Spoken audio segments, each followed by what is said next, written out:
आपण पाहत आहात कराड टुडे न्यूज।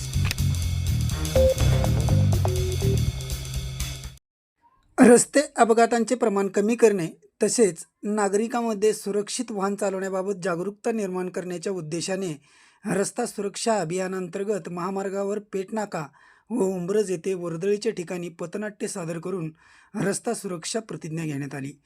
सातारा ते कागल 6 पदरीकरणाचे काम सुरू असून 1 जानेवारीपासून रस्ता सुरक्षा अभियानांतर्गत विविध उपक्रम राबवले जात आहेत।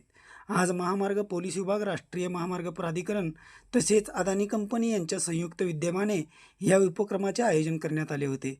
या कार्यक्रमात सोलापूरच्या शासकीय औद्योगिक प्रशिक्षण संस्थेच्या विद्यार्थ्यांनी पथनाट्य सादर करून रस्ता सुरक्षाविषयी जनजागृती केली। कार्यक्रमास महामार्ग पोलीस प्रभारी कराड मनोज बाबर, वाहतूक पोलीस प्रभारी इस्लामपूर राजेश माने, अशोक कुमार, उंब्रज पोलीस प्रभारी RA भोरे, बोरगाव पोलीस प्रभारी DS वाळवेकर, तळबीड पोलीस प्रभारी किरण भोसले तसेच अदानी सेफ्टी इंचार्ज महेश चाबुकस्वार व राजेश व्यंकट यांची प्रमुख उपस्थिती होती।